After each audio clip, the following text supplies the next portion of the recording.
Yeah, it's 5:30 in the morning. What am I doing? I'm a 49-year-old woman who's doing my paper run.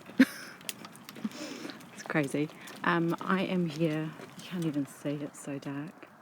I'm here. I'm going to go and do my kids' paper run, the first of the paper runs. I have 2 paper runs to do today. Oh my goodness, what am I doing? What am I doing? You're asking yourself that question. I'm asking myself that question. What I'm doing is my kids' paper run. But this trolley is so heavy. It's not only got papers, it's got these magazines in it as well that have to be delivered. I don't know if you can see that. It's still too dark. It's about 20 to 6 in the morning. I've got to do 2 of these to help them out. I committed at the beginning of the year last year when they took up rowing, that I would help them do their paper run so that they could keep them for winter, and then probably next season they will be too old to be doing a paper run and they'll give it away and then look for some more casual kind of work. But for now, lots of people on their way to work. I'm going to get this done. It's probably going to take me about an hour and a half, maybe 2 hours. It's pretty heavy. No need for a gym workout. Then I'll get on with the rest of my day. See you guys soon. Okay, so I'm an hour in now. This trolley is a lot less heavy, which I'm very grateful for. I actually don't mind doing this. It's actually really nice just walking along the streets. It's not hot. It's just quite peaceful.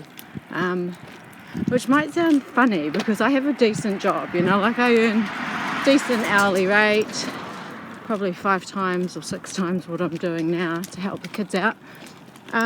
So the question is, why am I doing this? Not obviously doing it for my own pocket money, but why am I kind of doing this with my kids? Why am I taking over their paper run? Why not just say, do you know what, guys, give it up? It's a waste of time. You don't make much money.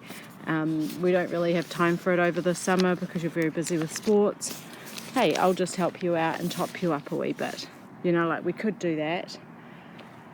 But the thing is, for me, I just think it's really important that kids learn how to work. And it's not that I want to condemn them to like a lifetime of wage slavery.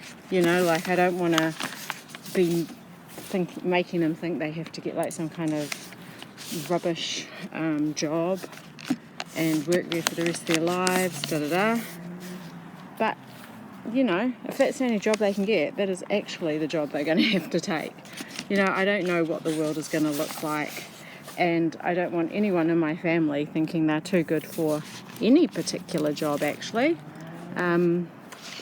We do have friends that honestly would say things like, I'm too good for that. In my world, we're not too good for anything, actually. What I want my kids to learn is how to make the money, but then what to do with it once they've made it. They have to invest half. So I help them out, keep this job going, because ultimately I want them to be hard workers. I want them to understand how you make money, and most people have to go and make it first before they invest it. So yes, I would like them to get into property early. I would like them to keep going with their share portfolio, but to do that they have to make some actual money, and at the moment that is by doing a little paper run. I'm just going to sit down and have a very quick breakfast. I am using up the last of the muesli that's in there, and then I need to do a couple of things. I was thinking I would like to go and get some more blackberries, and I am dressed in messy clothes because I've just come back from that paper run, so that would be an ideal time. Then I need to have a quick shower and go and pick up some stuff from one of my kids' schools for a fundraiser that we're doing and sort that. And I also need to do some supermarket shopping today. So hopefully I'll get those things done this morning, and then I can kind of focus on the home things this afternoon. So the other thing I do while I'm eating my breakfast, not every day, but what I'm doing today, is just check my YouTube channel, respond to any comments. I do end up checking this most days. I think because I just really love comments. I kind of hope when I check it that there will be some, because I really enjoy answering those. So I'm going to finish my breakfast, do that, and then quickly pop out and do those blackberries while I've got the motivation to do it.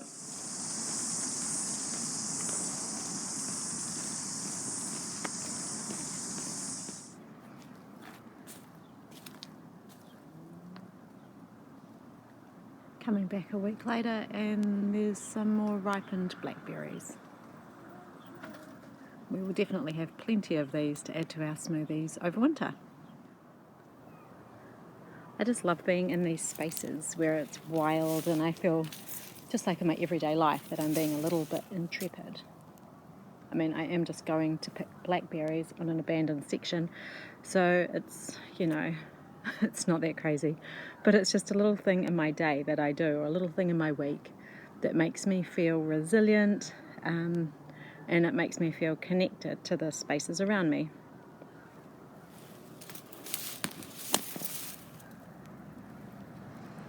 Oops.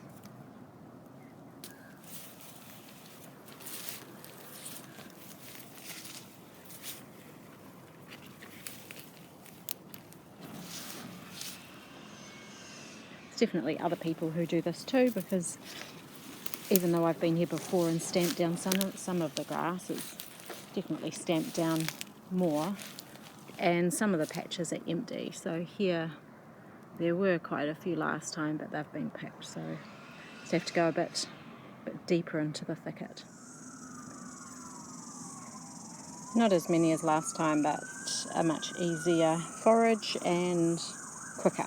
I'm going home now, have a shower and get out and do our supermarket shopping.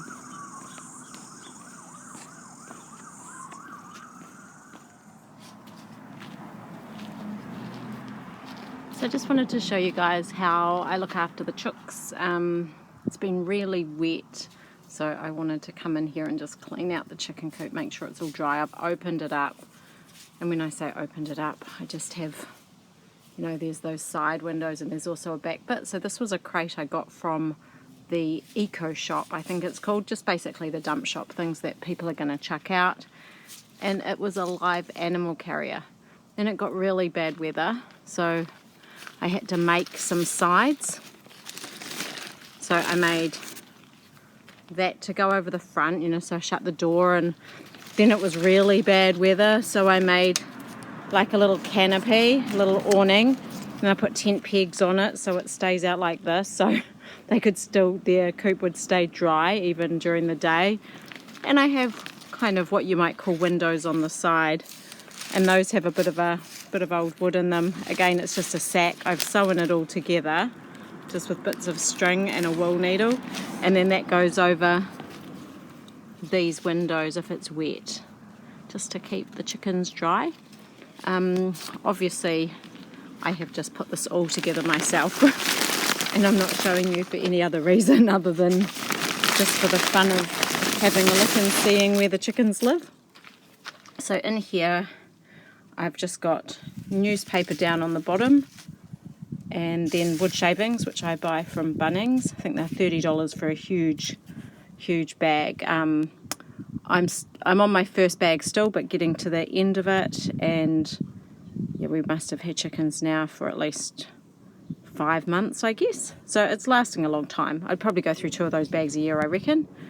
And this is their setup. So when I first got chickens, I had cut these old fence palings, and I had plans that they'd learn to perch here because they were rescue hens, and then I would put them up higher. I didn't do that, and they didn't even like to perch. They always sat on the ground. So now, to keep them warm and to keep them dry, I should say, and to make sure that there's enough room for everyone, I have these 2 containers. One's a cat carrier that we had left over from, it was actually for our puppy when we got our dog as a puppy. The people who we bought him from put him in that and gave us that. And then this bottom one, which is another live animal carrier for an aeroplane, that I found on the side of the road. So there we go. And then I took the door off up there. That's the door from the cat carrier, and I tied it on with string because one of them does like to perch. One likes to sleep in a tree, and then ever since I put that in there, she sleeps in here now. So she just flies up onto that. So how it works, one chicken has this whole bottom one, 3 chickens squeeze themselves in there. They don't have to. There's obviously enough room for 5 chickens in here. They could all have their own space. 1, 2, 3, and then 4 and 5, but that's just how they choose to do it. And as well as the wood shavings, I just put in, like I cut some lavender and some rosemary, and I strew that around. There's lavender there. And I had the idea that I would take some rosemary cuttings and just see if I could grow them in here. I don't know how well that's going to go, if it'll take off, but I thought that's as good a place as any to kind of get roots on them. And it's good for chickens, good for keeping bugs away. So I've just got it opened all up today because it's been so wet. And it's nice just to get some air through. But I have noticed that we've got tons of flies at the moment. Don't know if you can see them there. So every day or so I come in here and I collect the poo. Like I put a glove on and I go around and I pick it up off the ground just to try and keep it as clean as I can. So it's not like there's a heap of poo, but there are a heap of flies. So I've got 2 things I can try. One is a bit of fly tape and see if that works. And if you don't know what fly tape is, I'm just going to cut here and show you a little bit of an inside picture. I use fly tape because I love it rather than fly spray, which I do not love. I'm going to try a bit of fly tape, and if that doesn't work, then I'm going to have to try a little DIY fly catcher or something. Is that delish?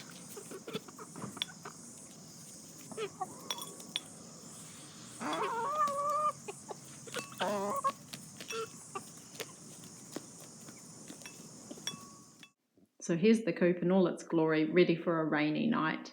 The little awning and what have you up, and all the window shades down. And there's the fly tape. It worked actually really well. I got a lot of flies and a few wasps on that.